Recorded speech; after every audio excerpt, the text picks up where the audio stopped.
You're listening to Talk in the Night with your host, Paranormal Phil. And now, your host. Thank you and good evening, good morning, wherever you may be listening around the world or in the comfort of your home. It is Friday night, and that means it is Friday Night Open Lines. Today is also Groundhog Day. So, I wanted to load up a little sound clip, but I didn't think about it until like 1 minute till airtime. But I wanted to load up the scene, one of the scenes from the movie Groundhog Day.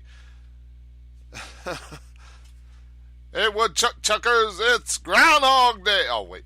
Okay. So, yeah, we do have open lines tonight. I'm going to post the numbers in the chat in a few moments. And, of course, before we get into any calls or anything like that, I want to go over the history of Groundhog Day. So I'm just going to share this around real quick. Of course, the first Groundhog Day started on February 2nd, 1987 in Punxsutawney, Pennsylvania.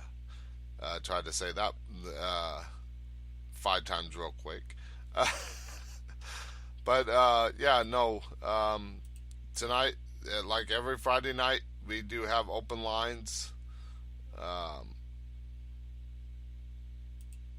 So you can call in, share your stories, experiences, questions. It doesn't have to be about the paranormal. It can be just about anything. I do have knowledge in other things. And if I can't answer the question, I will let you know.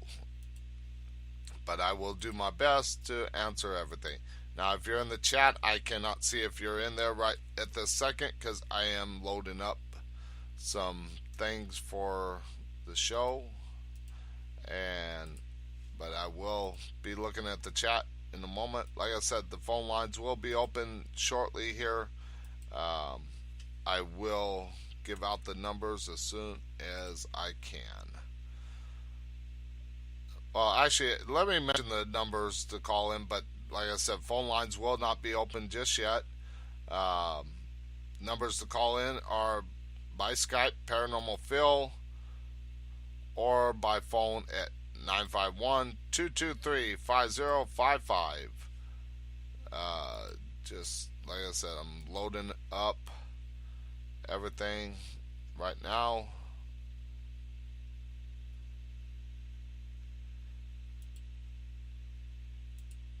I just want to share this on my show's Facebook page, which is talkingthenight.weebly.com.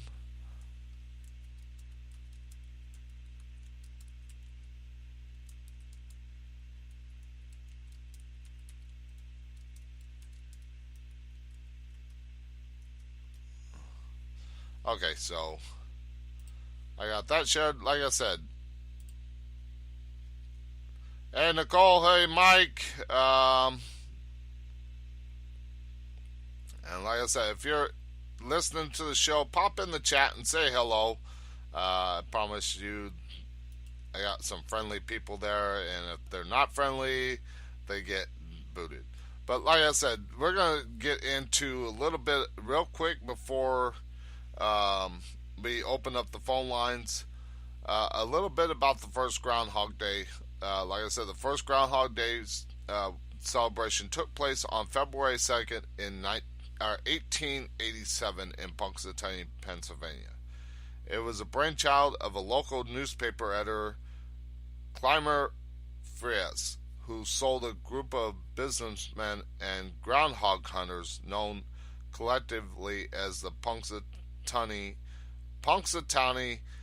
Groundhog Club on the idea.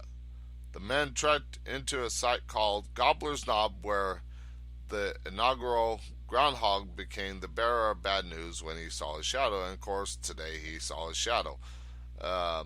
So that means another 6 weeks of winter. I don't think so. But maybe for the East Coast, but not here. on the West Coast. Nowadays, the yearly festivals in Punxsutawney are presided over by a band of local dignitaries known as the Inner Circle. Its members wear top hats and conduct the official proceedings in the Pennsylvania Dutch dialect. They supposedly speak to the groundhog in groundhogese. Now, of course,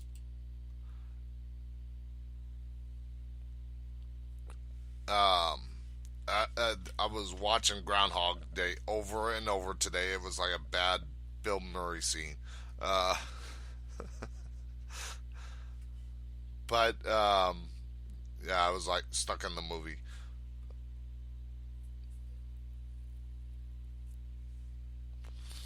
So, once again, the phone lines are open for the full 2 hours. I am now going to post the numbers.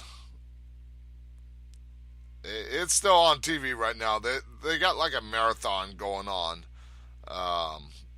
of Groundhog Day. They keep playing it over and over and over and over. So, like I said, phone lines are open.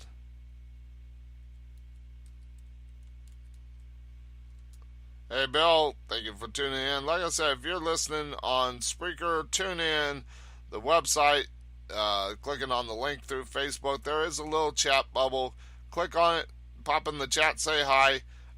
Phone lines are open. Numbers to call in are by Skype. And, of course, I have a hard time typing and talking at the same time. I don't know why. It's probably just because I like to think of what I'm going to type.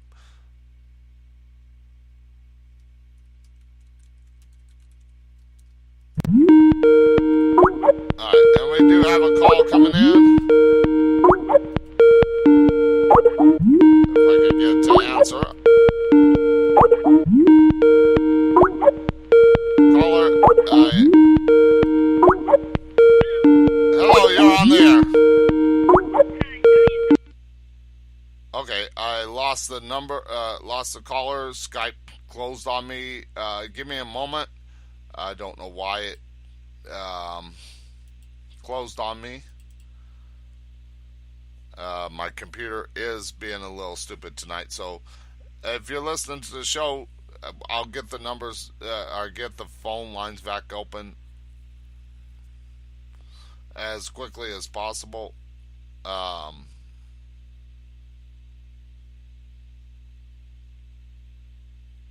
don't know why it... Okay, so I apologize. Okay, let's try this one more time. Okay, you're on there with Paranormal Phil on Talking the Night. Hi, sorry about that. That's alright. No, Skype, for some reason, crashed. So I had to open it. Go ahead and turn your radio down. Yeah. That's the fun down. Alright. Yeah, because I can still hear me in the background. Alright, so did you have a question or a story or experience? Yeah, this is very sweet. I'll start something real quick. I don't know if you know, I played the piano. Like, every time I play the piano, you would hear, like, someone singing along. Okay. No, I don't. And, like, we can hear it with our own ears. And, in a live video, they can hear it, like, humming or singing. And, I tried a little experiment, like, when I stopped playing the piano, it would stop singing. Well, actually, the spirit sounds like it was happy to hear the music. Yeah, I enjoyed it singing a lot. That's pretty cool. You like the music?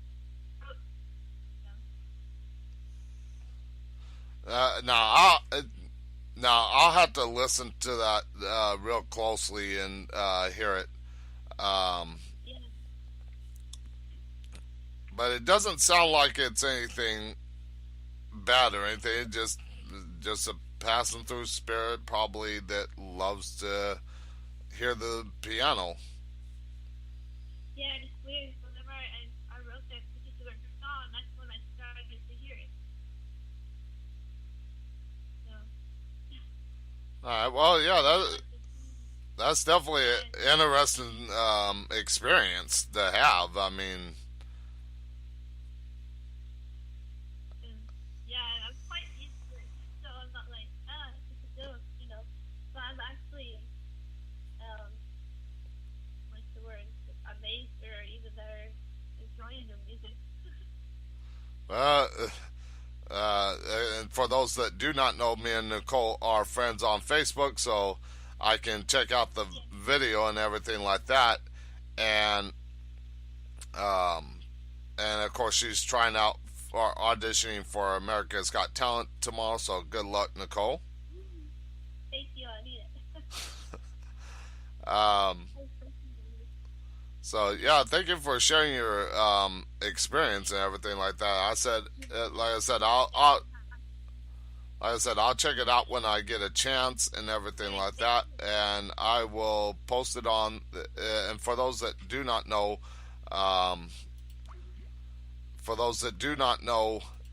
um, there is a fans of Talk in the Night group that you can join. And everything like that. It's a closed group, so you have to be invited. Well, not invited in, but you have to request to join the group. And I do have a few um, admin to the group that can help me when I can't get to it, um, and everything like that. So they can add you, and I will listen to it. I will share it on the group page and get your thoughts on it, because that page is for the listeners to talk about. Um,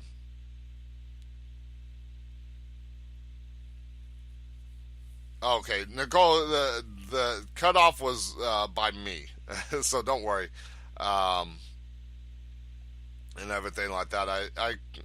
I want to mention this real quick. Open lines. I try not to make the calls too long, because if somebody else wants to call into the show, I need to have time. It's not like Coast to Coast AM where they're doing the show few hours and everything like that, and they of course have call screeners. I do not have call screeners. I take the calls and everything like that and just roll with it. But I do have a few rules for calling in. Um, do not be rude to me or any of the other people calling in. That's a good way to get cut off there real quick. Um, but yeah, if you got a story or experience or even a question, which Nicole, who just called in, she had a question, and I'm gonna see if I can get it to it. Um,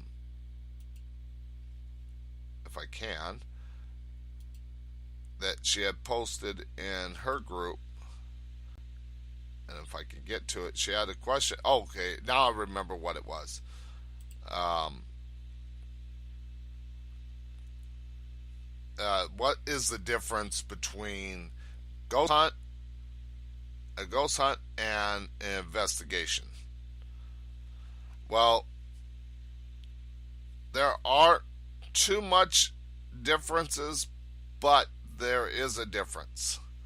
A ghost hunt is for those that like going out, just going out to find ghosts. Whereas the investigation is a little more of a process to it. Um, it's more wanting to find out what's going on. So there is that difference. So hopefully that answered your question, Nicole, on your page about the difference between a ghost hunt and an investigation. Now, if you do not want to call into the show, you can pop in the chat, say hi, and ask your questions, share your stories or your experiences there. But I promise you, if you call in, I will get you on the air and answer your question. Like I well, not, I was going to say like I said, but I haven't said it yet. If you got a story or experience that doesn't have to do with the paranormal, that's fine too. Even a question about something else. If you got a question, say about relationships with Valentine's Day coming up real soon, feel free to ask. I'm well experienced in the paranormal, but yes, I do have experience in other things. And if I can't answer your question, I will let you know, but I will certainly try to answer your questions if it's something about something else. Now, of course, tonight I'm going to try and go the whole 2 hours of the show without smoking. So I might go a little nuts afterwards. But no, like I said, phone lines are open. Call numbers are by Skype Paranormal Phil, or by phone at 951-223-5055.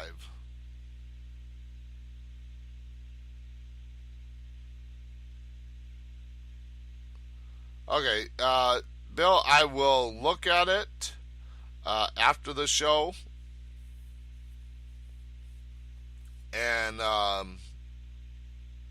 everything like that, because I don't know how well it'll work with the whole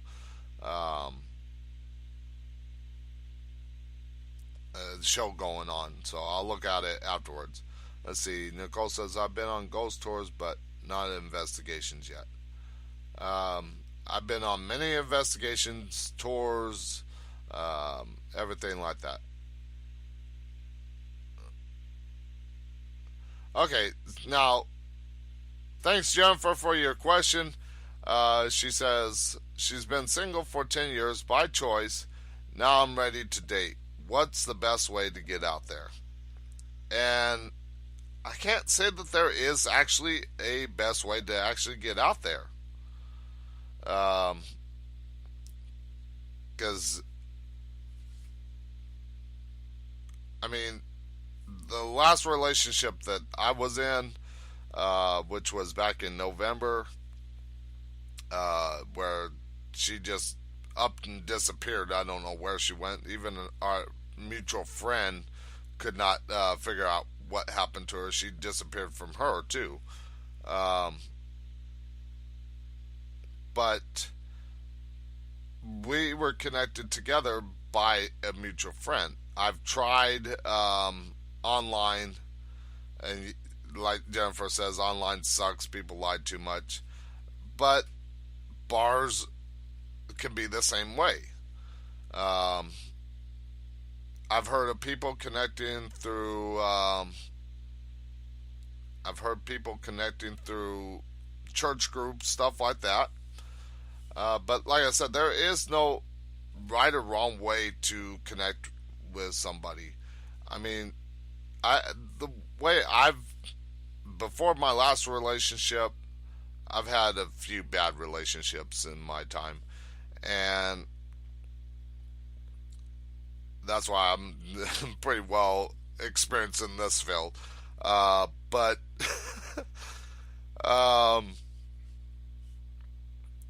yeah, a lot of them I met through friends. I met through online. I've met people from the bar.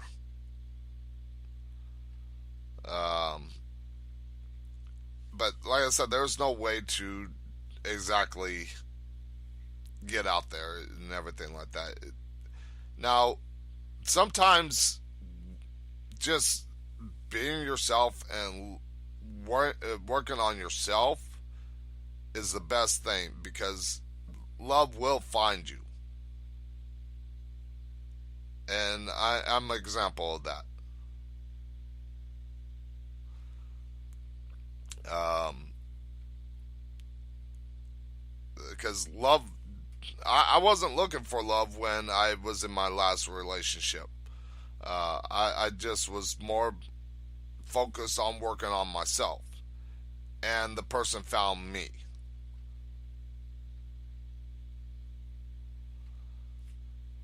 Now, Denver goes, no, no one good here in Iowa. I think I need to move. Now, if you're in like a small town, that makes it a little more difficult to find somebody. Like I'm out in the country, and I do have a little. I can travel to country bars and stuff like that and meet people. And the best way actually to meet people is, or love interests, is actually the best policy is to try be friends with them first, but not too long, because for us guys, we can easily get put in the friend zone by waiting too long. But also do not lie about who you are, because eventually that other person is going to find out um, about your lies. I'm pretty straightforward when it comes to everything. I don't lie. I don't. It's just not in my nature. Um, so, like I said, there is no right or wrong way to get out there. Um, like I said, online, yes, they can lie. They can be somebody they're not, but it's not gonna happen all the time. So, bars, like I said, you're gonna get drunks, but yeah, but I mean, you can weed out those people. But be yourself is the best policy on when you're trying to find love. And like I said, don't go out seeking it.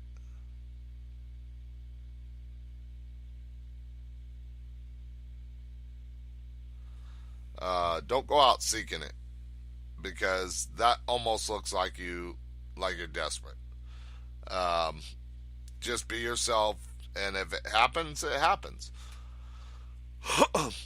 Now, I do have a guest coming up for the day before. I think it's the day before. Let me see. No, not the day before. I do have a guest on the 12th uh, that we're going to talk about relationships and stuff like that. And stuff like that to help people. And then, of course, on the 13th, I am going to um, be talking on Ask Paranormal Phil about the paranormal and relationships. Um, Now, there was a group that I joined a while back, and uh, I haven't got into it. Of course, I'm getting things on my phone. Um, but it was a online dating site for people that were into the paranormal. Believe it or not. But I had no luck there, so I stopped using it. But like I said, when I stopped looking, that's when things started working out for me. I just went out to be myself, have fun. Like, I would go out to karaoke and stuff like that and have fun. And if I met somebody, cool. If I didn't, well, I had fun. Alright, so phone lines are open. Numbers to call in are by Skype at Paranormal Phil, or by phone at 951-223-5055. Don't be shy to call in if you got a question. Like I said, it doesn't have to be about the paranormal. It can be about dating. It can be about cryptozoology. It can be ufology. It can be just about anything. So feel free to call in and share your stories, experiences, or questions. Now, let's see here. I'm going to actually answer a question here if I can find it. I loaded it up, but I can't remember where it was.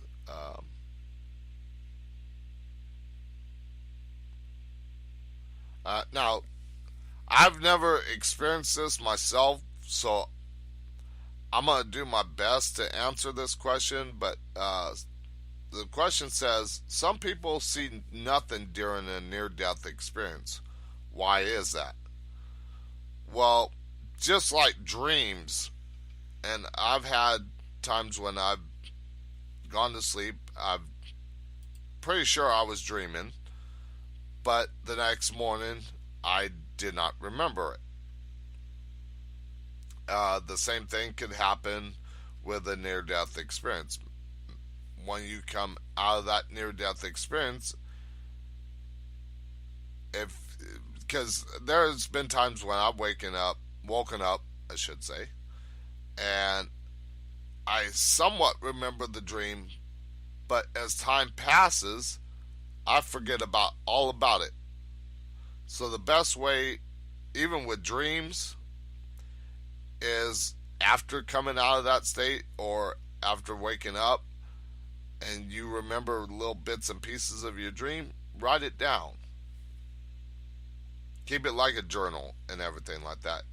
And of course, there are sites where you can go to, like a dream dictionary, and find out the kind of a general meaning of the dream. Now, let's see if I can find another question. Like I said, phone lines are open. We're going to go into the break in about 3 minutes. And we'll be back with more open lines, but we'll do that in... let's see. Now, there are some stupid questions out there.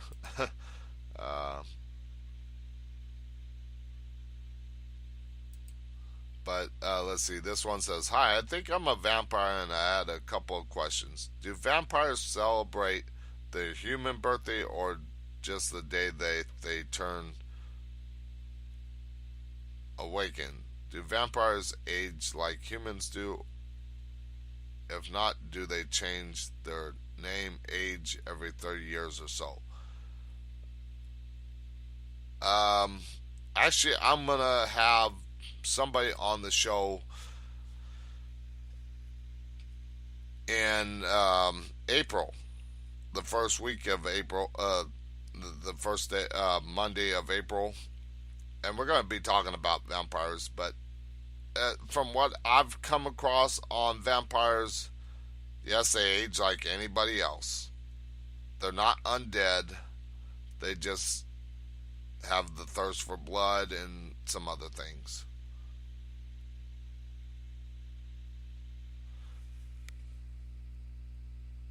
Okay, I just got a message on my phone from a dating site.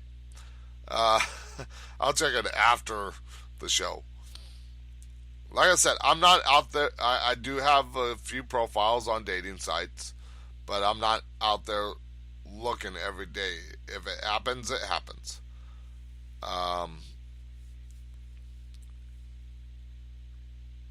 Now, Bill asks, is there a way for a person to have an outer body experience, or OBE? OBEs, astral projection, astral travel, whatever you want to call it, pretty much the same thing. And I mean, the way I find to have an out of body experience is actually you can find meditation music on YouTube that will help you achieve that astral projection or out of body experience. So, I mean, just there's again with just like dating, there is no right or wrong way. Um, you just have to find the right way that works for you. But like I said, I find that meditation helps. So we're going to go into the commercial break. We'll be back with more of your open line phone calls, stories, questions, and experience. We'll be right back after the short commercial break.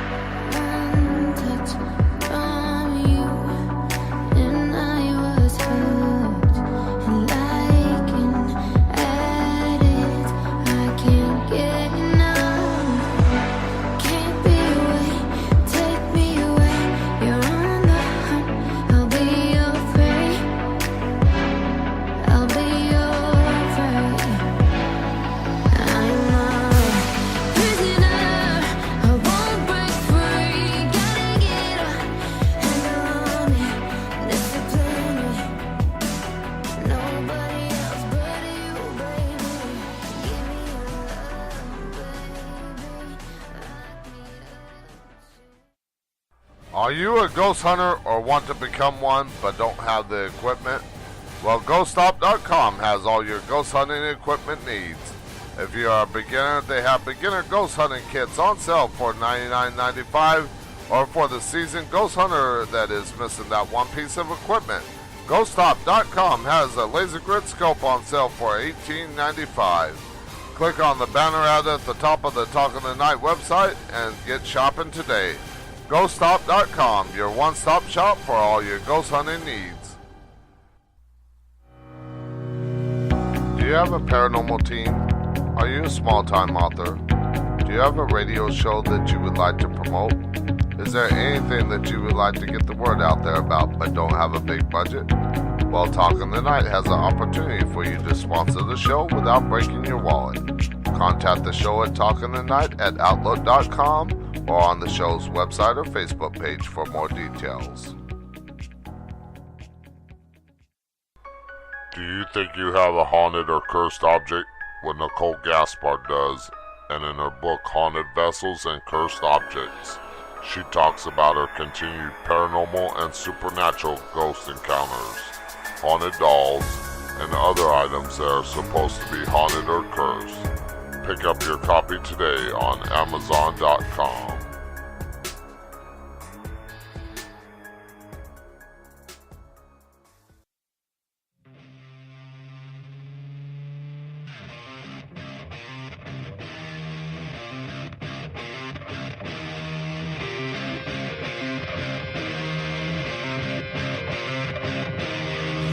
You keep on crying to me,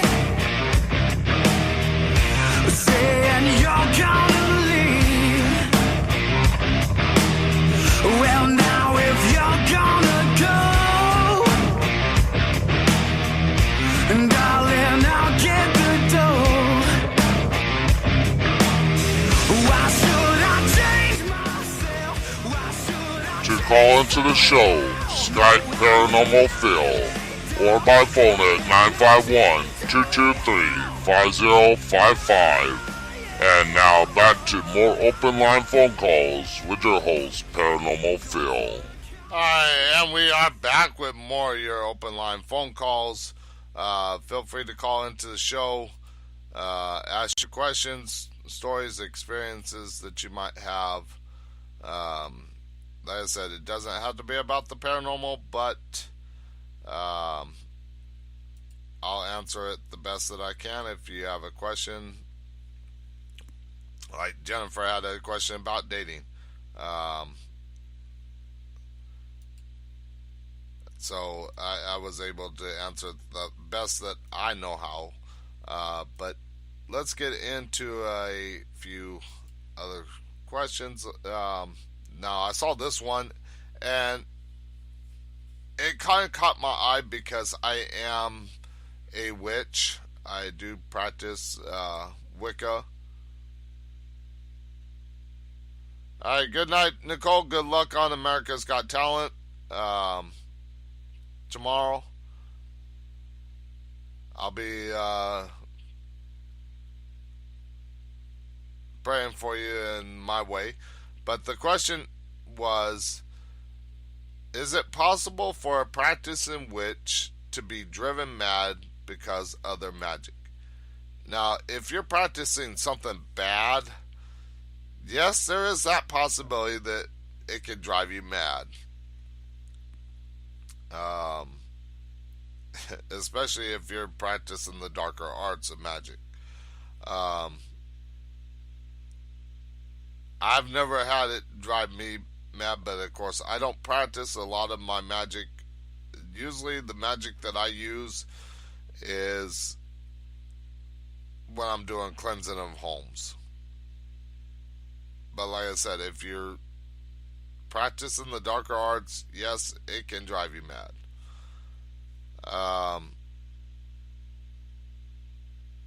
Now, Bill asks, what is the biggest hot spot for locating Bigfoot at? Well, the Pacific Northwest is usually a prime hot spot. Northern California, Oregon, Washington, even up into the Canadian Rockies. But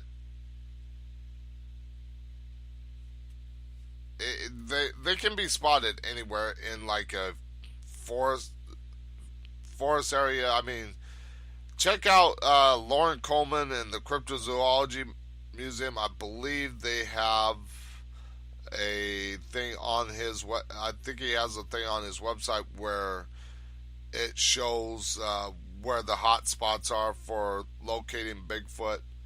But one of the biggest hot spots that I know of for Bigfoot sightings is usually the Pacific Northwest. Like I said, extreme northern California up by Eureka, northward, Oregon, Washington, Canadian Rockies, but usually in a wooded area.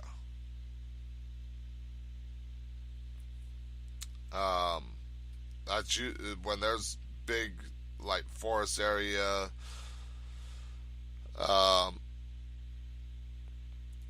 That's usually going to be the prime spots.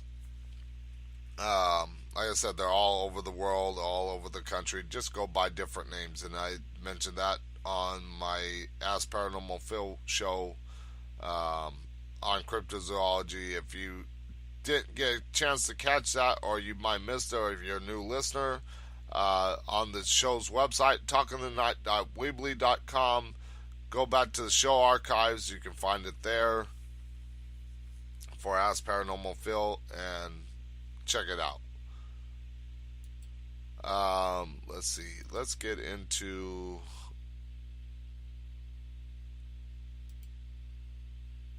Like I said, phone lines are open.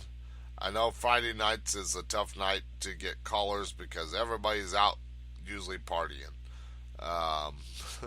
Having fun. Let's see. Let's check out this question here. Like I said, phone lines are open. Feel free to call into the show. Share your stories, experiences, or questions. Call-in numbers are 951-223-5055 or by Skype at Paranormal Phil. Don't be shy. I promise you I don't bite hard.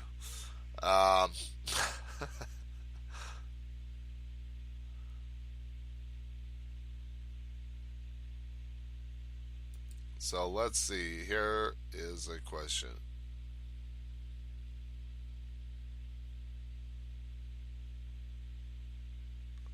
Now, this I'm looking at it just briefly, and the question seems a little interesting. So I'm going to read it and let you know what I think. Okay, it says, okay, so I was yet again reading and found some odd things I'd like to ask about. Transfiguration, apparently an instant where a spirit can make the medium person's face look like it. Of course, the spirit's face. I've never had that happen. I've never seen it happen. Now, if Of course, I'm not gonna be able to see my own face unless I'm looking in a reflection in a mirror, looking at my reflection. But if the spirit tries to manifest in front of me and somebody else sees it, I guess you could say that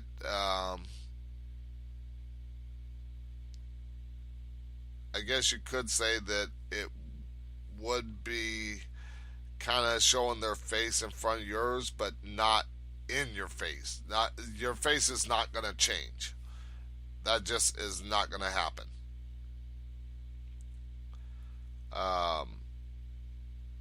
Now, a lot of times with me, when the spirit's talking to me, I tend to get quiet a lot and just like I'm staring off into space. But I guarantee you, I'm not just doing that. I'm actually communicating with the spirit. And no, it's not like ghosts where the spirit comes into the body and it just jumps into the body. That's made for Hollywood. Now people can channel the spirits and have the spirits use their the spirit uses that medium's voice, but as far as the spirit actually jumping into the body like in Ghost, ain't happening. Now Mike asks, what can you tell about OBEs, out of body experiences? And the best way to describe what a out of body experience feels like, and it's the same thing almost with near death experiences or when you pass away. And when you first leave your body, there's like, I've heard this, I've never experienced it just because I didn't look when I've done them, but people have mentioned of a like a tether to their body so that they can get back to their body. Because if your spirit leaves your body, your vessel, then there goes your way of pretty much getting back to your body. So, like I said, I've heard people mention that there's like a tether. And, of course, when you have an out-of-body experience, you don't stop breathing. You don't... you're not dead or anything like that. Just probably because of that that tether that ties your soul or your spirit, whatever you want to call it, to your body. Now, like I was saying, out-of-body experiences, near-death experiences, even when you pass away, when you leave your body, it's going to feel like, the best way to describe it is if you take Velcro and slowly pull it apart, you hear that kind of ripping sound. Well, that's what it feels like when you have an out-of-body experience. Or a near-death experience, or when you pass away, you're ripping away from your body. The only difference is with an out-of-body experience or astral travel, you do have like a tether. Your spirit is tethered to your body. Whereas near-death experience, it's almost like a like you pretty much passed away. Your spirit is separated from your body. Now, when you do have an out of body experience or near death experience, which, like I said, I've never had the near death experience, but I've had the out of body experience in astral travel. When you come back to your body, you're coming in real quick almost, because your body is waking up sometimes, and you might be still asleep, but you'll feel that thud in your mind. Now, yes, you can travel to other other locations and out of body experiences. I've never really traveled that far, just because I don't want to get out there and not make it back. Just one of my fears. I don't want to be on the spirit world too soon. But yeah, there have been people that said that they can travel to other locations. Astral travel is, or astral projection is almost like a kind of a combination of out of body experience and remote viewing. So, yeah, I mean, if I was like, I did a house cleansing for somebody in Finland, and I did that by remote viewing the location by just looking at a picture. That's all I needed, was a picture to actually do the cleansing. But it was done through remote viewing. I was able to look at the picture, and the way I did it, and everybody has a different technique on it, but I pretty much looked at the picture and I focused in on the picture to the point where my spirit, even though I was wide awake,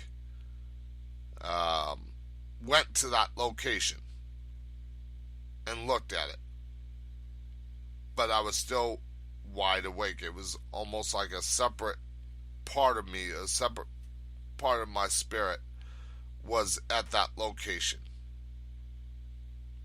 But I also used my spirit guides to help me with that cleansing of that home.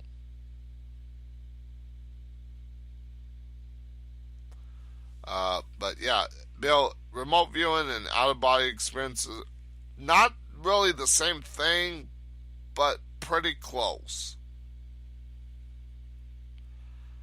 Jennifer, I am what I consider myself to be a hyper empath. I can read people. I can, just by body language, I can read them without them saying a word. I can, let's see, what's the word I'm looking for? I can see and communicate with spirits. I can do cleansing of homes. People actually have called me over a priest or a father from a Catholic church. They called me over them just because of my abilities and my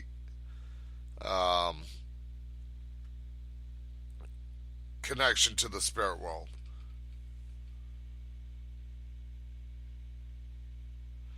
Yes, Jennifer, I can do that, but I'm not going to do readings on the air.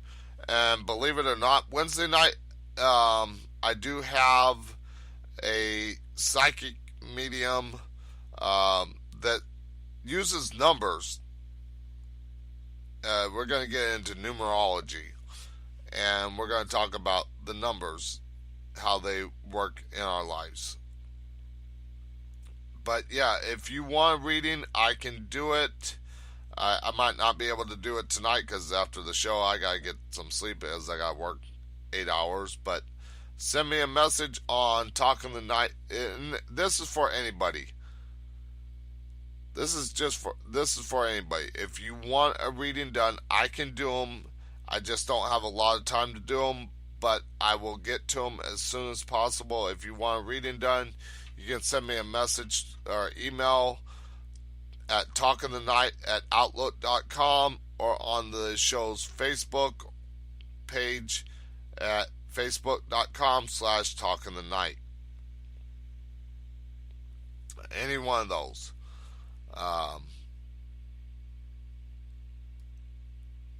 Now, there's been plenty of readings that I've done that I don't know anything about the person or anything like that, and I'm able to tell them things that I shouldn't know.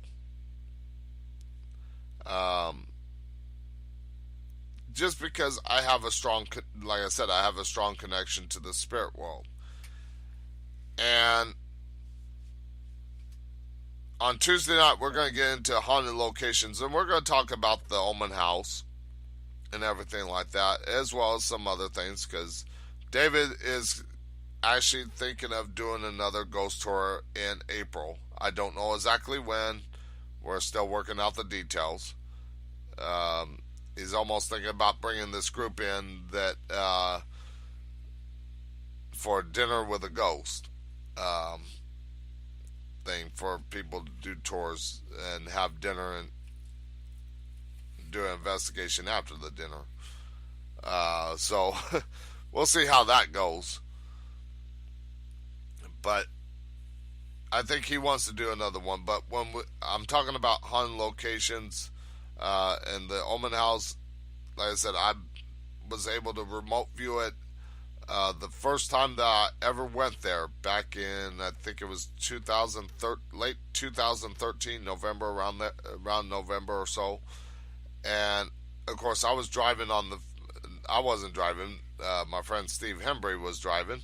I was riding in the passenger seat doing the navigation work, and I'm looking at a small little map on my phone, and I decided to zoom in on David Ullman's house, and I knew nothing of the location other than the murders happened down the drive. Well, I was able to spot a portal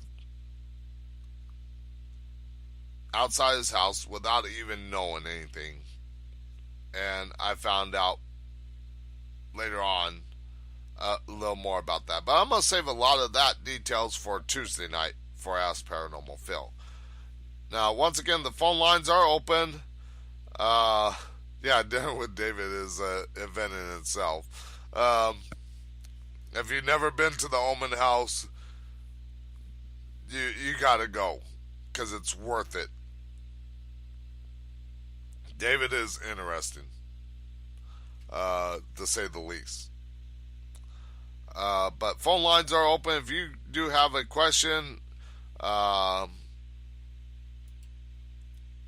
anything like that, feel free to ask or call into the show. We'll open up the phone lines again after the commercial break. I just want to see something. Oh, somebody liked a picture that I posted. I posted a picture of the Groundhog for Groundhog Day, and it says, "I'm coming for you, Bill Murray." So I just wanted to see that. Automatic writing. Writing done by a medium person that has been guided by a spirit and are currently not in control of what they are writing. Now, I've never had that happen. I've heard of it happening, but I've never had that happen. Usually, because I'm usually just getting the messages from the spirits and giving them to the people that are asking for a reading. Or even if they're not asking for a reading, sometimes, prime example, at the Omen House, there's one time I was there for the seance, just to kind of pull some of the spirits off of the psychic medium that my team uses for the tours. And because when you have a ton of spirits coming at you, trying to communicate, it gets a little overwhelming. So I was down there to pull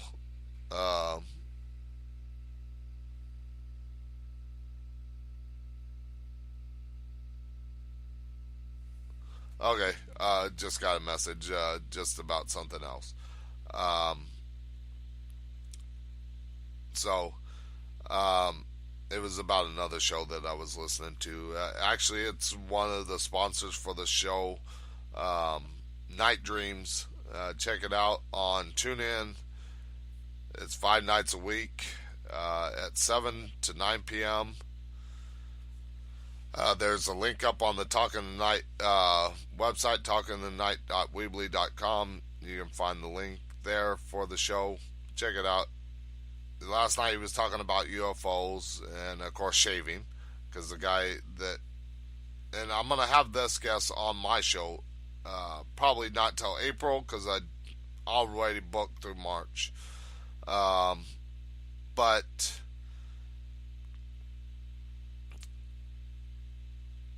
I'm going to have him on the show and everything like that. So... But like I said, with the automatic writing, I've never had that happen.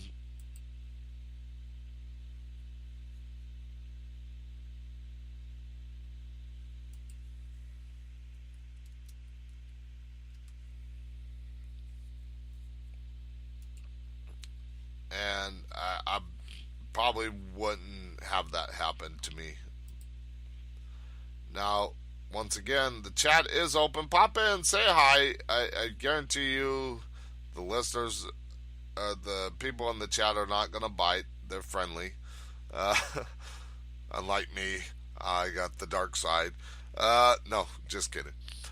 But we're going to go into a commercial break in a few moments. We'll open up the phone lines again.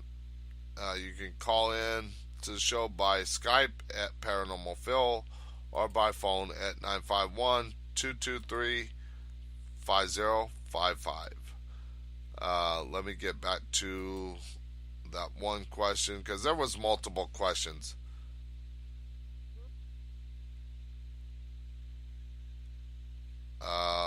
Materialization. A spirit draws an ethereal substance called ectoplasm out of the medium. Ghosts Among Us by James Van Prague. Again, another experience that I have never had happened to me.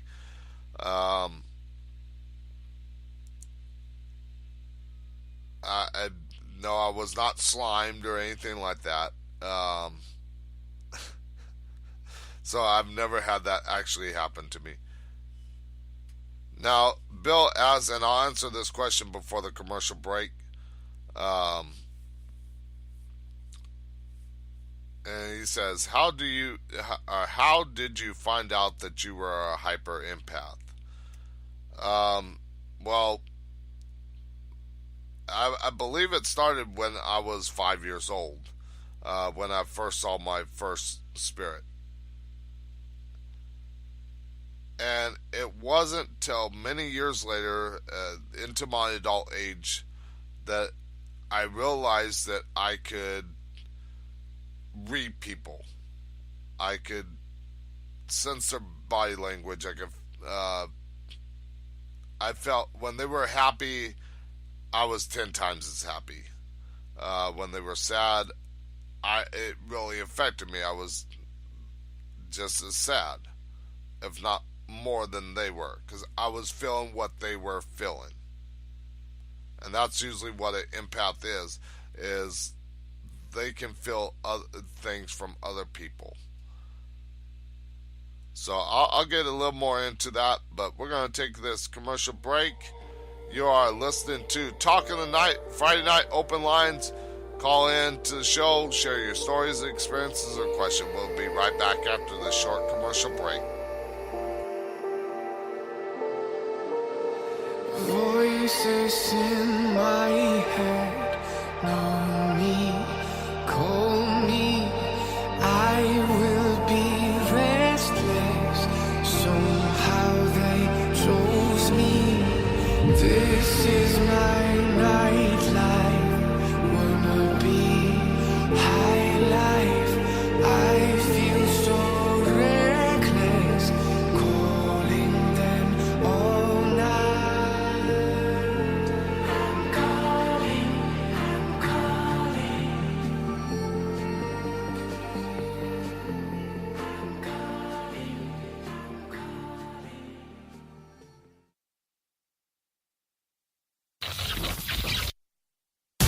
If you like old-time talk shows, then you must tune in to Night Dreams Talk Radio.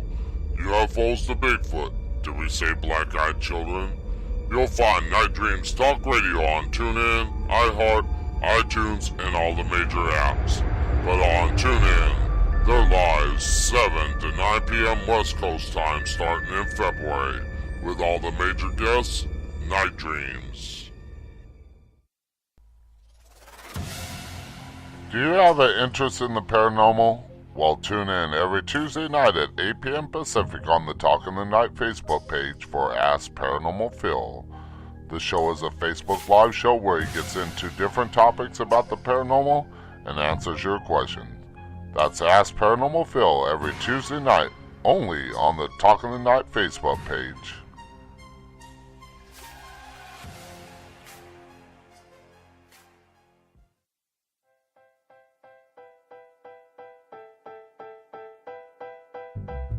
Do you have a talk radio, Facebook Live, or YouTube show and would like guests for your show but don't know where to go to get them? Well, go to radioguestlist.com and sign up today. They have all different experts in different fields and you can find the ones that are just right for your show. That's radioguestlist.com. Sign up today. It's free.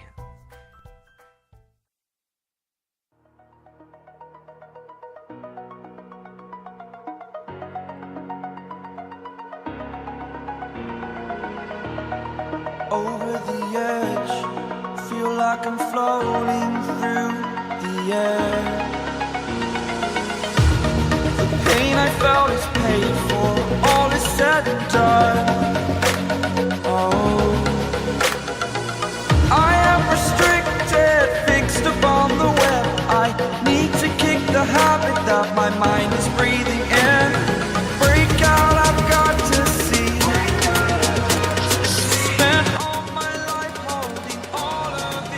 Call into the show, Skype Paranormal Phil, or by phone at 951-223-5055. And now back to more open line phone calls with your host, Paranormal Phil. Okay, and we are into the second half of the show. Phone lines are open, Skype Paranormal Phil, or by phone at 951-223-5055. Like I said, don't be shy. Don't be afraid to call in. I'm not going to mock you for your questions or stories or experiences or anything like that, because just like with me sharing my stories and experiences about the paranormal, I wouldn't want anybody to mock me for those, because of course there are going to be people that are not going to believe it because they haven't experienced it. And skepticism is actually healthy in the paranormal field, because it's like a check and balance for those that truly believe in the paranormal. Because something could be,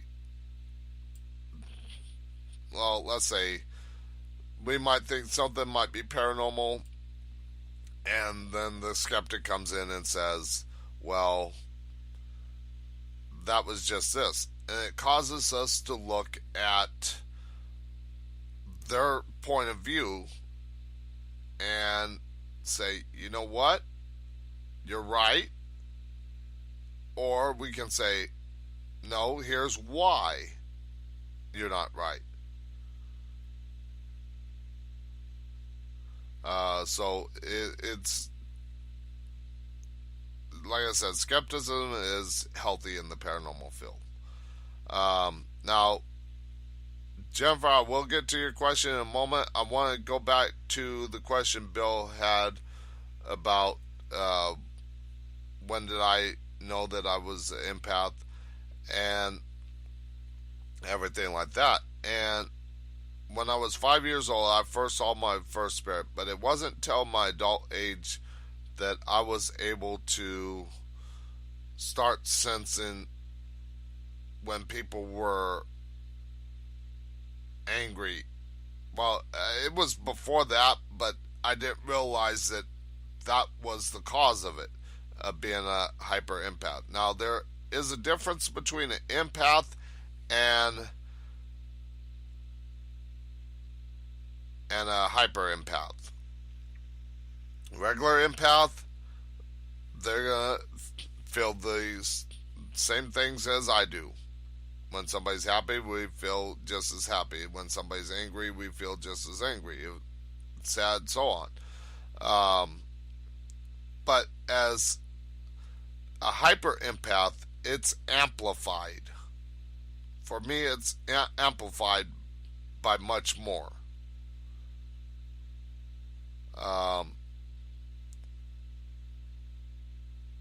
So I was given this gift at birth, basically.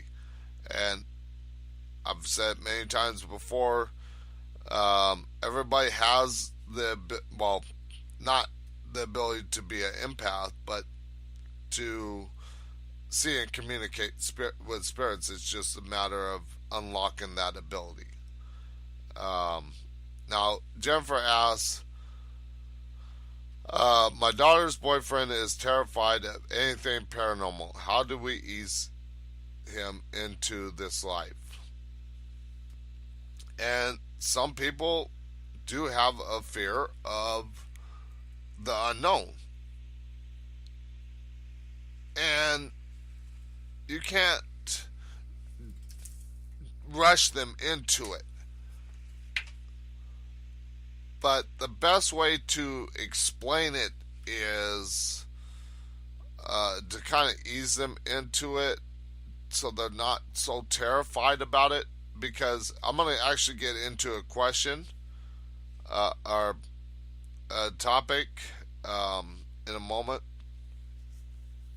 that actually causes that fear. And matter of fact, I'll mention it right now. It's what we call a fear cage effect. And that's usually when there are high power lines or a electrical box with a lot of electrical wire. It can cause our minds to hallucinate. And that's why it's considered a fear cage effect. And we tend to see things that are not there, and we're frightened because we do not understand it.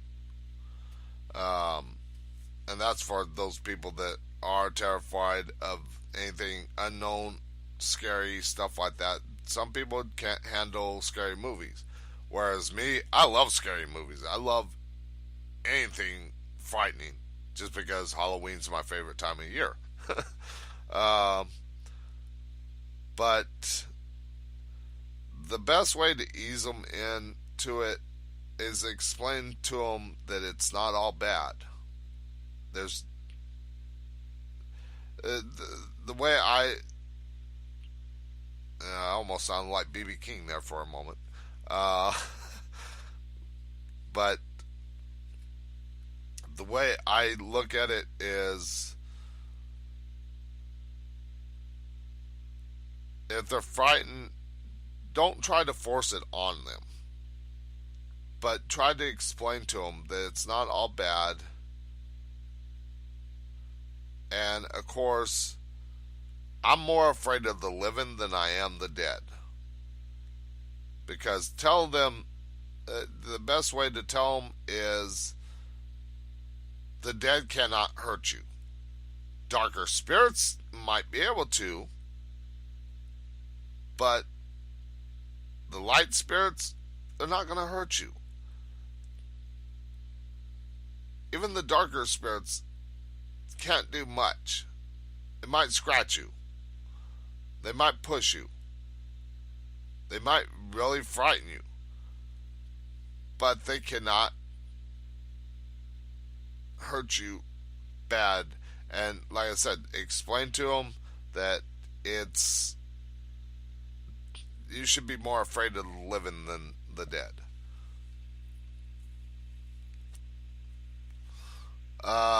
Now Mike says, Phil, I grew up with Night of the Living Dead. Well, speaking of movies, an interesting fact, the day that I was born, and believe it or not, it was a scary movie that came out on the day that I was born. The Exorcist. On the same exact day, the year, everything. December 26, 1973, The Exorcist came out, and that's exactly when I was born. Now, I like to have fun with it and tell people that wasn't Linda Blair on that bed in that movie. That was my mom giving birth to me. But yeah, fun fact, I was born on the same day, same year as The Exorcist. Now, Jennifer says, that's what I'm doing. He's a security guard at a college and won't go into one building at night. I'm going to go out with him with my EMF detector and show him. And that is what I said. They're probably more scared of you than they are of you. Than you are of them. I mean, and no, they're not going to be scared of you, but they'll want to more or less try to communicate with you. But like I said, don't let it scare you. Now, there have been colleges that I've gone to for investigations. Trying to remember the name that I went to, because we did a pre-investigation, and we found that one hot spot that people were claiming had a big electrical box. And again, with the fear cage and everything like that, that made it susceptible to people seeing things that weren't there.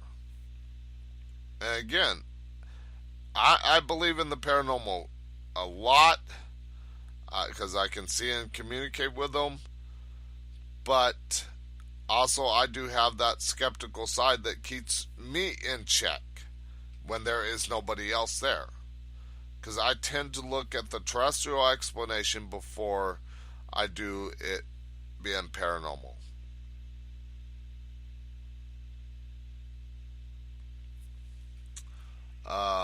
Once again, phone lines are open. Numbers to call in are 951-223-5055 or by phone at 951 or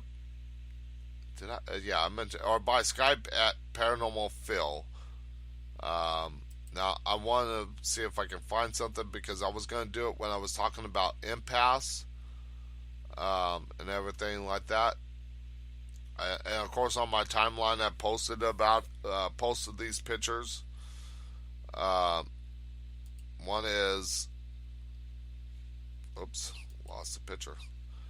Empath truly feels what other person is feeling. If someone is constantly negative, bitter, or upset at the time, I end up feeling negative, bitter, and upset all the time.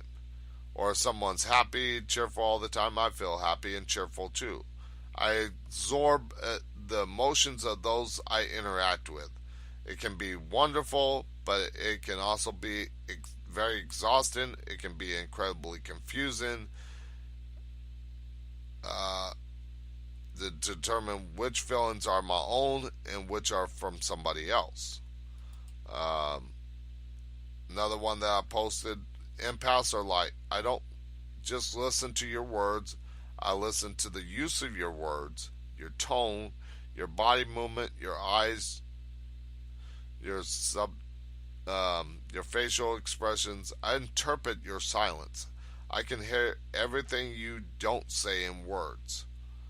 And that's basically what, as an empath, that is what goes on with me.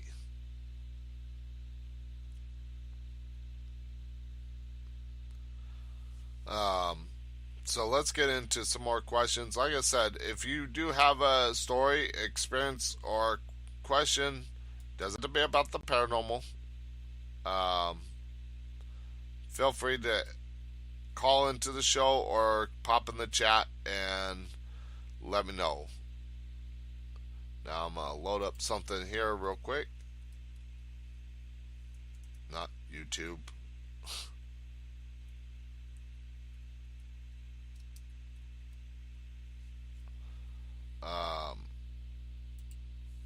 My load up another site for questions. And as Jennifer said, that's just being a good paranormal investigator. We have to debunk things first, because even when I see spirits, I'm like, okay, am I just hallucinating because of a fear cage factor, because of electrical? And I'm talking about when I see them, when I hear them speaking to me. Yeah, there's no doubt about it. But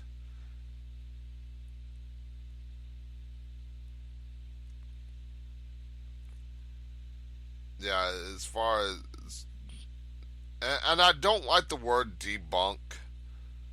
I'm just sorry, I just don't care for that word. That was a word that was actually came up by TV shows. Is the word debunk? No.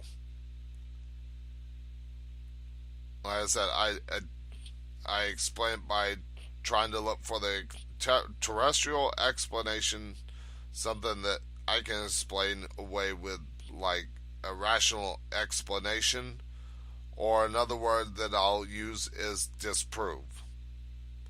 But debunk, I don't care for that word, because like I said, it was made up by the TV shows to make it seem more interesting. Now, of course, when I started in the field 25 years ago, there wasn't these TV shows. We didn't have the equipment that they have nowadays. And the best equipment that I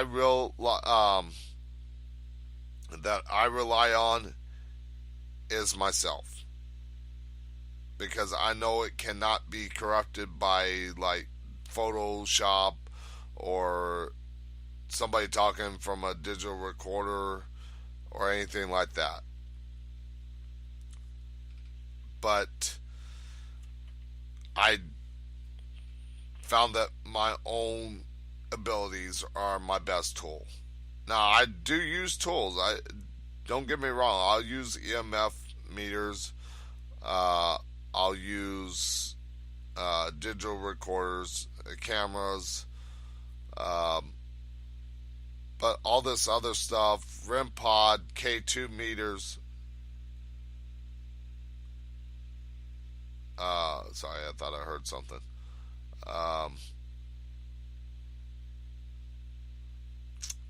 Yeah, yeah, those things I don't rely on, especially like Frank's boxes, apps that uh, claim to communicate with the spirit world.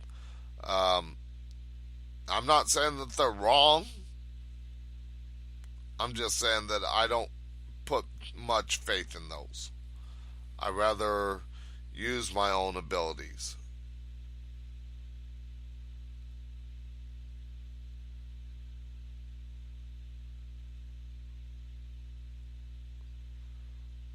Mike says he saw a guy in a Bigfoot suit, looked like a guy in a suit, Bigfoot suit. Yeah, there could be people out there with suits that are trying to drum up uh, either a scare or business for something. Um, so, yeah. Let's see what we got for time. Like I said, if you have a question, phone lines are open. Feel free to call in, share your stories, experiences, uh, questions.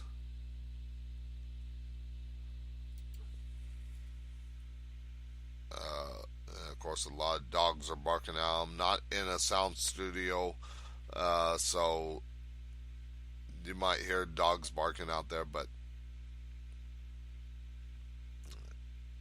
I'm not going to leave my show just to go check it out. Um, so once again, phone lines are open, 951-223-5055, or by Skype at Paranormal Phil.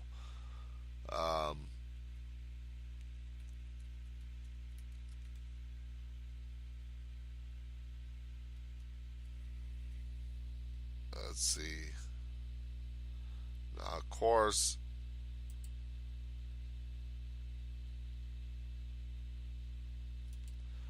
here's a good question. Um, a very good question.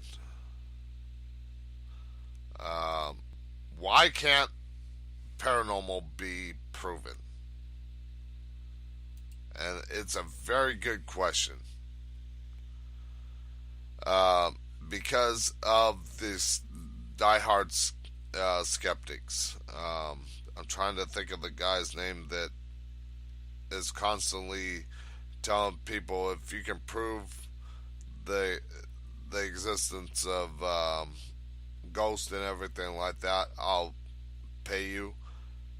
Well, nobody is ever going to be able to prove it in the eyes of people like that, because the way I see it is, if you're a diehard skeptic, you just don't, you have that ability to see and communicate with spirits so deep in your subconscious that there's no way of unlocking it.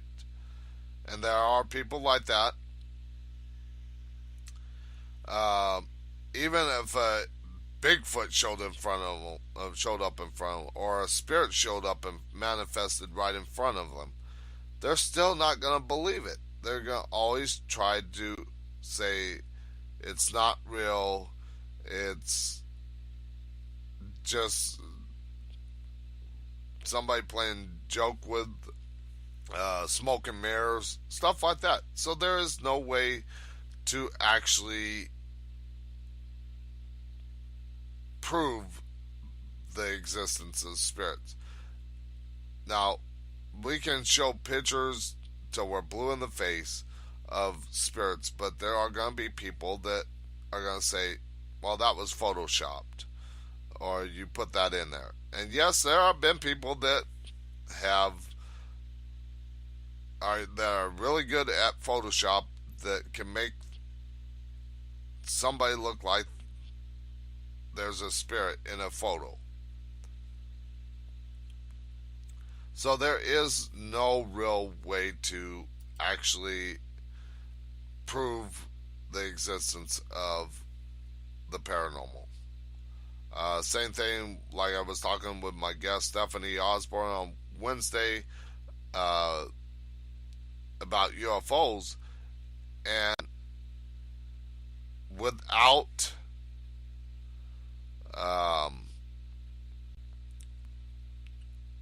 without actually having physical proof, having them come up to somebody that doesn't believe it. And again, if they're a diehard skeptic, they're not going to believe it, even if a gray alien shows up in front of them. If the craft lands right in front of them and the thing comes out, the gray alien or Nordic alien or whatever comes out of the ship and comes up to shake their hand, they're still not gonna believe it.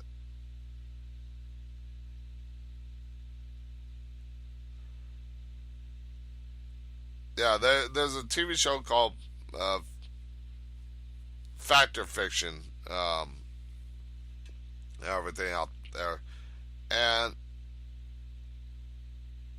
even then, I've seen that show. There are things that they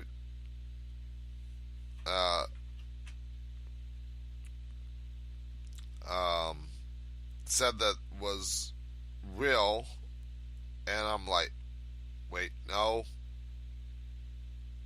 But a lot of TV shows do it for ratings. Why are a lot of people have asked me, why do these TV shows do the investigations at night? Are they as is 3 a.m. the witching hour, this hour best for spirit? Okay, now I heard that. I know what it is now. It's a video playing on one of the websites, and I did hear a sound. Unless the spirits are trying to use that website to communicate. But again, I like I said, I tend to look at the terrestrial explanation before I say it's paranormal.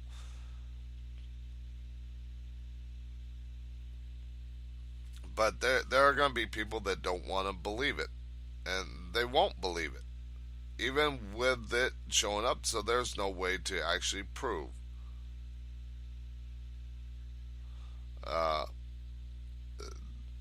that the paranormal is real, that spirits are real, that extraterrestrials are real.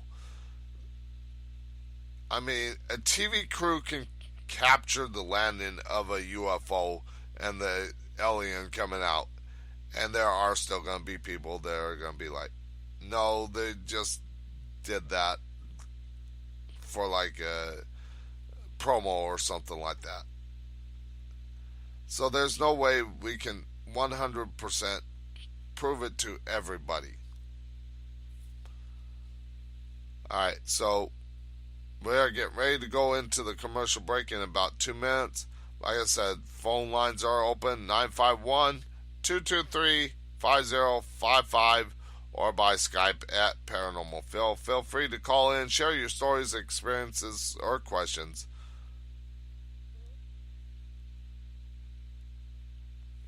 And everything like that. Phone lines are open. Bill says, I tell people, if you believe in heaven or hell, then why don't you believe in the spirit world?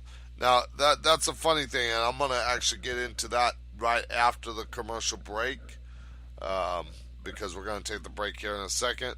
But I want to give you my take on that, and we'll get into that after the commercial break. So we're going to take a quick commercial break. Actually, I'm going to take it 1 minute early.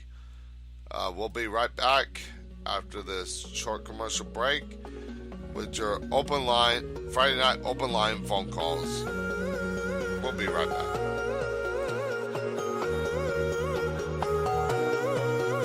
My head is heavy, let me lay it down into your lap. I would love to drown.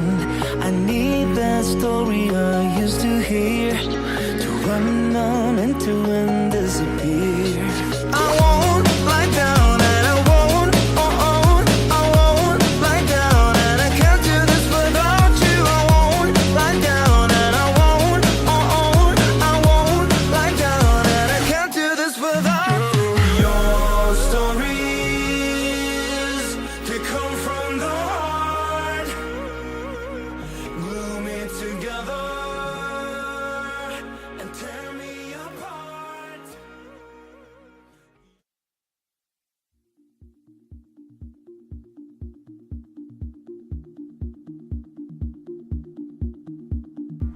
Do you want to know how to attract love, money, jobs, success?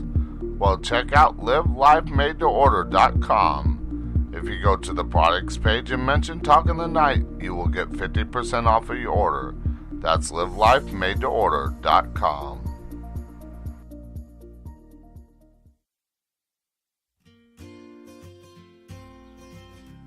Be sure to check out the show's website at talkingthenight.weebly.com for some great content such as Story of the Day, This Day in History, and much more. Also, if you missed the show, check out the show's archive page under the radio show tab where you can find all the shows listed.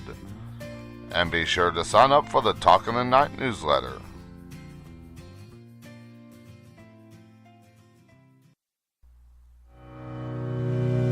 Do you have a paranormal team? Are you a small-time author? Do you have a radio show that you would like to promote? Is there anything that you would like to get the word out there about but don't have a big budget? Well, Talk in the Night has an opportunity for you to sponsor the show without breaking your wallet. Contact the show at talkingthenight@outlook.com or on the show's website or Facebook page for more details.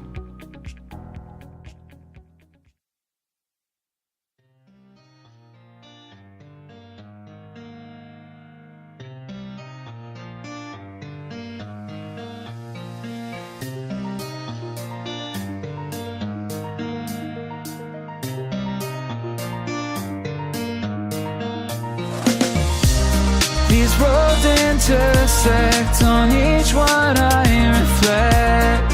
These lines write my story. These places change me, each one replacing. Like night into morning, I miss the open air. To call into the show, Skype Paranormal Phil, or by phone at 951-223-5055. And now back to more open line phone calls with your host, Paranormal Phil. Okay, and we are back with the last half hour of the show. Phone lines are open. Skype Paranormal Phil or by phone at 951-223-5055. Don't be afraid to call in and everything like that. Now, before the break, Bill was talking in the chat here on Spreaker, was saying, I tell people if you believe in heaven or hell, then why don't you believe in the spirit world? And I've run across those type of people, the people that I call Bible thumpers, and everything, especially when I tell them that I'm Wiccan and I'm into the paranormal, and they're like, it's not real, there's no ghost, or something like that. And I tell them, and like I said, I'm not just versed in the paranormal, immersed in the paranormal and everything like that. I'm not full on just knowledge about the paranormal, which I do have a lot of experience, but I do know of other things. Like I even being Wiccan, I read the Bible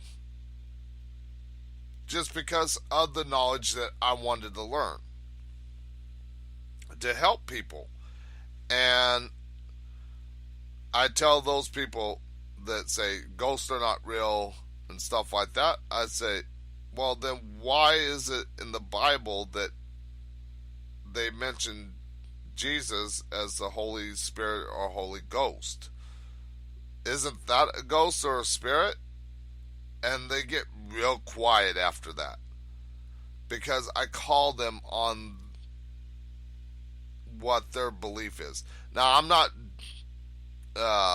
trying to bring down anybody's religion or anything like that, because everybody's entitled to their own beliefs and everything like that. So everybody's entitled to that. But I give them a different point of view, and whether they want to listen to it or not, that is up to them. Like heaven and hell, I have a different way of explaining it because I'm Wiccan. People of people that practice Buddhism, they have a different belief in it. Even Muslims have a different belief system in heaven and hell. Like for me, Christians, Catholics, stuff like that, they believe in heaven and hell. Whereas me as a Wiccan, I believe there's a higher plane of existence and a lower plane of existence. It can be construed as heaven for the higher plane of existence and hell for the lower plane of existence. Now, I don't believe in the devil. I don't believe in demons. I don't believe that we go up into the sky in these clouds and everything like that for a beautiful heaven, because it's how we perceive things when we were alive, that when we pass, that is how we perceive things. And I could be wrong, because I've never been on that side of the spirit world. I've only had communication with them, and I've never really asked them that. I think I do have a guest coming up later in this month or March, one of the two, that we're going to talk about. She's talked to angels and stuff like that, and spirit guides, and asked them what it's like on the other side. But I believe that when we pass on, we don't go to up in the clouds. We don't go below the earth. We're still here on earth, but we perceive it a different way, because it's a higher bit of ourselves, a higher plane of existence or lower plane of existence, depending on how we were in life. So Buddhas believe in enlightenment and stuff like that, which could be the same way as what I believe in, that higher plane of existence or lower plane of existence. But there is no real heaven or hell. If somebody could prove to me that there is a actual heaven or there's actually hell, then I'm willing to listen. Prime example, I think it was the Arctic, if I'm not mistaken, or in Russia, where there was this deep hole in it. They heard sounds like people being tortured under the ground, like in hell. And I watched that, and I'm thinking, could it be that there, because Earth can make some strange sounds, could it be that our Earth is actually making a sound that makes it sound like people are being tortured in hell? And it's quite possible. Yeah, Mel's Hole. Thank you, Mike. I was trying to find the thing on it. So, yeah, like I said, the Earth can make some sounds that, I mean, prime example again, the mockingbird. It can make sounds of different animals. A parrot can mimic human speak just by listening to it. So why can't our Earth do the same thing?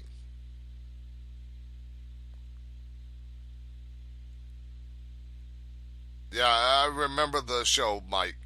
Art Bell had it on his show, Coast to Coast AM. I believe he talked about it even on his other show that he did, which was Midnight in the Desert. But we're not talking about his show. This is my show. But if you think about it, animals can mimic other animals, even humans. So why can't our Earth do the same thing? So that's why I don't believe there's actually a hell. Now are also claims of underground societies, people living underground. I don't know if it's true or not. I've never seen it myself. But if somebody says they had that experience, I'm not going to make fun of them because they had that experience. Or they believe in that. That's up to everybody to believe in what they want to believe.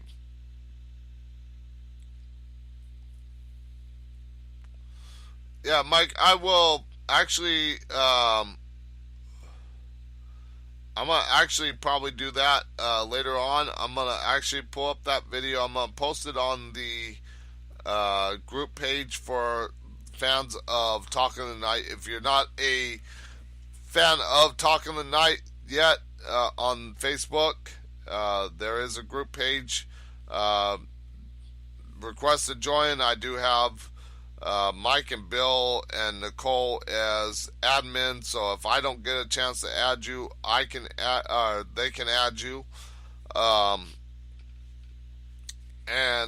I'm gonna actually put that video up. I'm gonna pose the question: what are your thoughts on this? Do you think it's heaven, or do you think it's hell, or do you think it's some other reason why those sounds are coming out of the ground?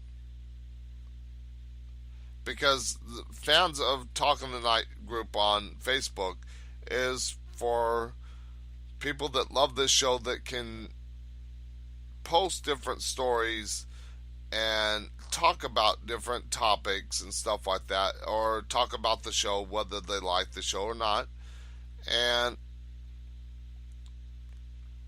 what people think that I can improve on and stuff like that. I'm working real hard to try and get this show really going good, and I do it as a labor of love, but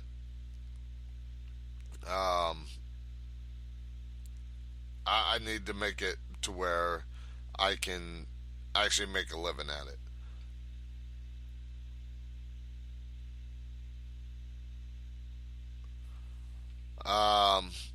But that group is for people to discuss different topics. And it doesn't have to be about the paranormal. It can be other things, because the show is not just about the paranormal. This show is not only about the paranormal. And I'll mention about what we got coming up next week in about 10 minutes. But like I said, phone lines are open, 951-223-5055, or by Skype at Paranormal Phil. Let me see if I can find another question here on this site.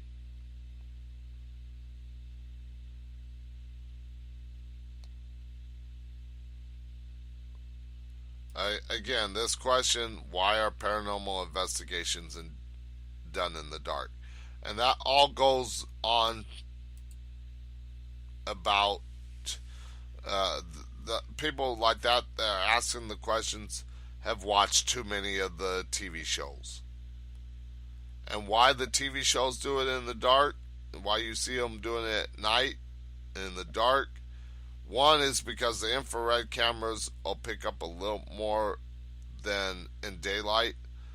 But the main reason why they do it at night is for that creepy factor.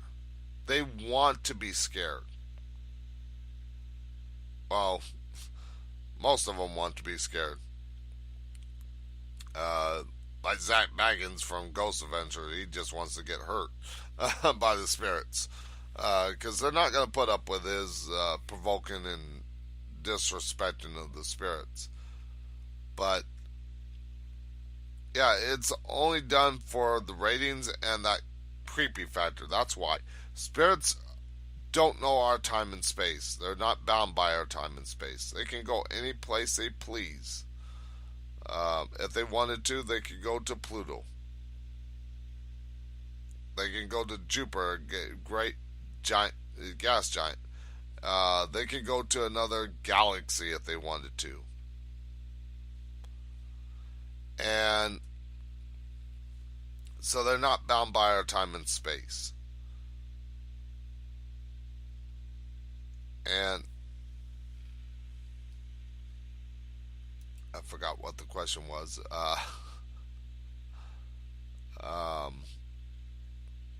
Oh yeah, about done in the dark. So, like I said, it's only done because it's for that creepy factor. Now, had people got into the field when I did, or these TV shows weren't around, there wouldn't be as many people in it as there are nowadays, because everybody sees the TV shows and think, I can do this, and no, you can't. I'm not saying you can't, but I mean, what I'm trying to say is what you're seeing there on those TV shows are just a small portion of what an investigator goes through. Just a small portion. Jennifer says, I'm a Christian but love learning about other things. When I think of witchcraft, I think of wands and abracadabra and poof. Like, there it goes. What is witchcraft really like? Now, there are different forms of witchcraft. There is Wiccan, there's pagan, there's those people that practice the darker arts of magic. Voodoo could be seen as a form of witchcraft. And no, we do not use wands. This is not Harry Potter. We do not fly on broomsticks. If you're a Satanist practicing the darker arts, yeah, you're gonna sacrifice animals. We don't, as a Wiccan, we don't sacrifice animals. We're a nature-loving type of witch. We use nature magic and stuff like that. We use incantations.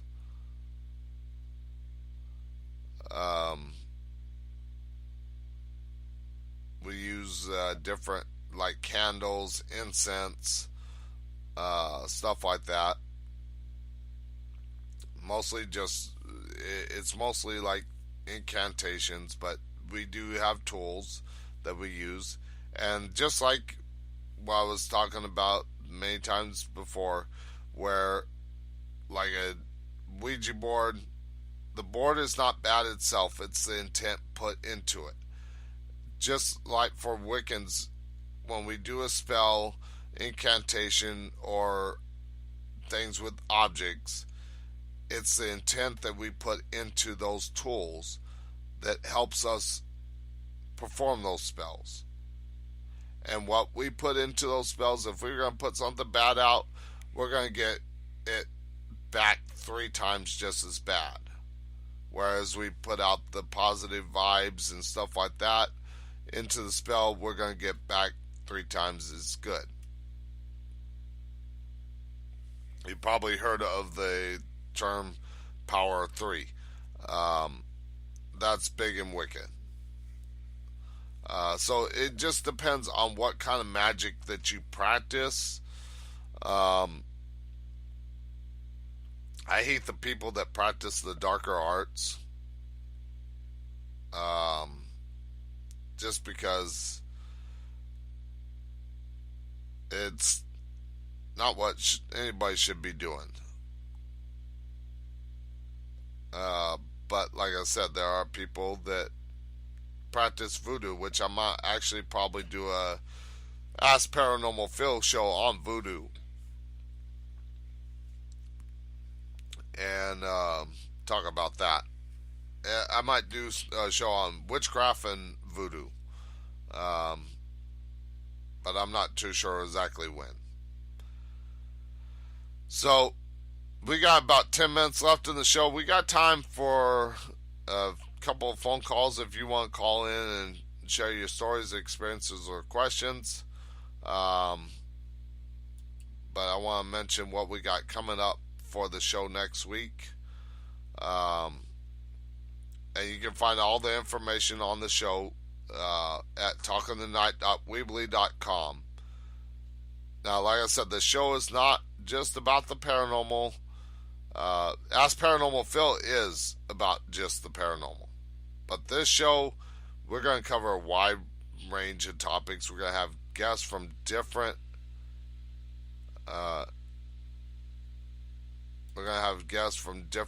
aspects, experts on different parts of the different fields.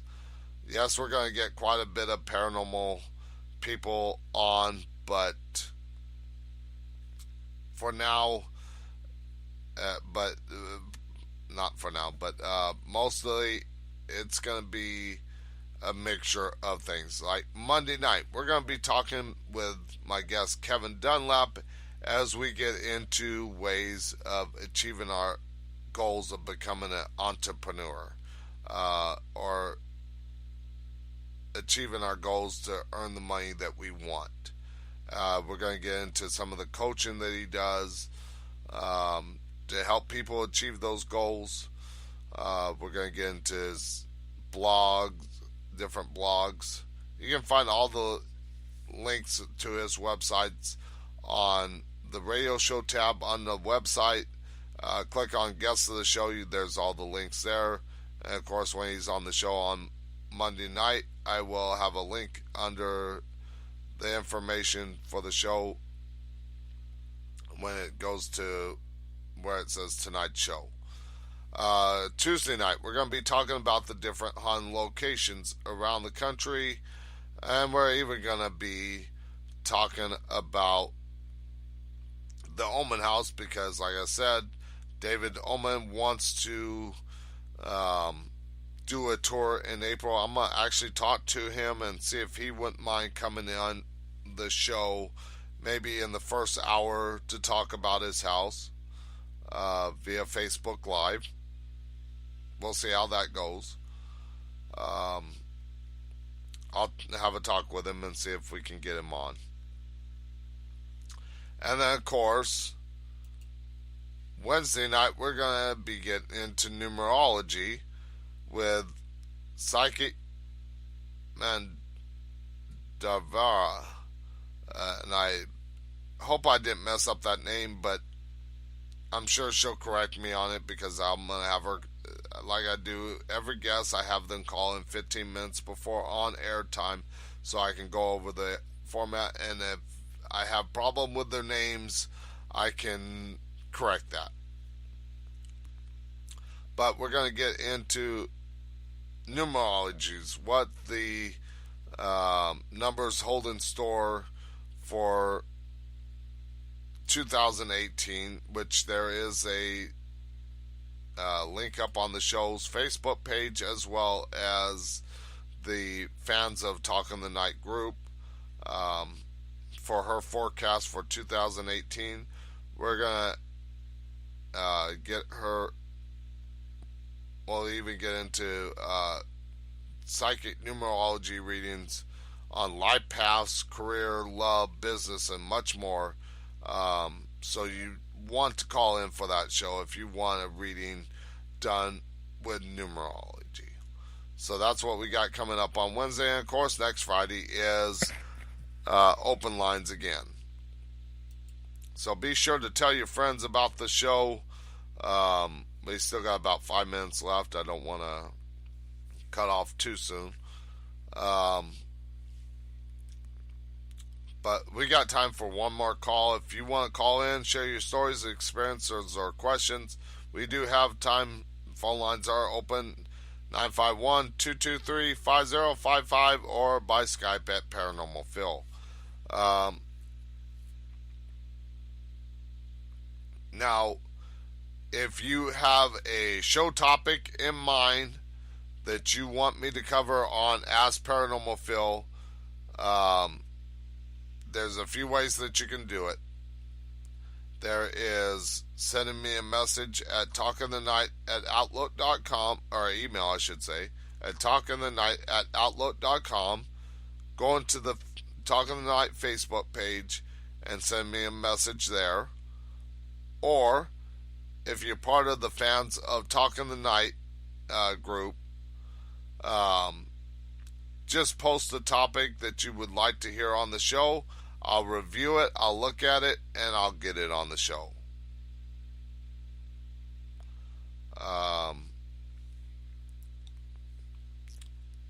Like I said, next week on Ask Paranormal Phil, we're going to talk about haunted locations. I have yet to figure out what the topics are going to be for the following Tuesday nights. I just usually go the week before.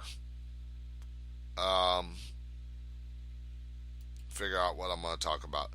Now, real quick, on the show's website, which kind of made me angry and sad at the same time, is on the story of the day, a truck driver plows over a Peru's 2,000-year-old Nazca lines, leaving a deep scar. Only because the guy did not want to pay a toll or something like that. You can read about it on the show's website. But, yeah, he was avoiding to pay a toll. And, good night, Bill.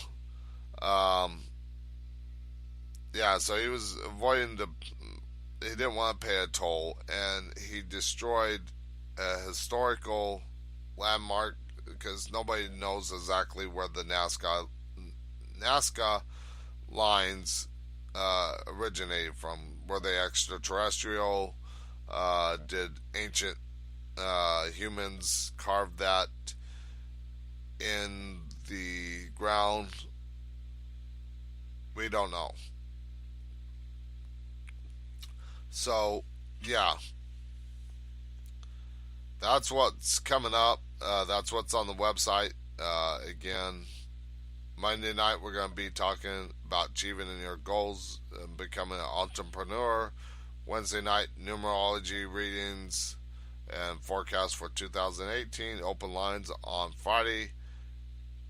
And, of course, this day in history, 1887, the first Groundhog Day took place. Now, I'm working on getting the show, slowly but surely working on getting the show onto other platforms. Right now, it's on YouTube, Spreaker, and TuneIn. But I'm going to work on getting the show onto iTunes and quite a few other platforms so you can listen to the show. And hopefully it'll bring in more people. But in the meantime, the best way to improve the show is by you, the listeners, putting out the word of mouth and everything like that. Let them know about the show. Tell them it's a show that they don't have to like the show. Just have them tune in, or they might not like about paranormal or anything like that. But have them tune in to the show and check it out. Give it a listen. Give it a try. Because it never hurts to try. So, until Monday night when we talk with my guest Kevin Durant about, not Kevin Durant, sorry, I forgot the guy's name, Kevin Dunlap. Till Monday night when we talk with Kevin Dunlap about achieving our goals to become an entrepreneur and everything like that, I shall see you on the dark side. Good night from Talking the Night.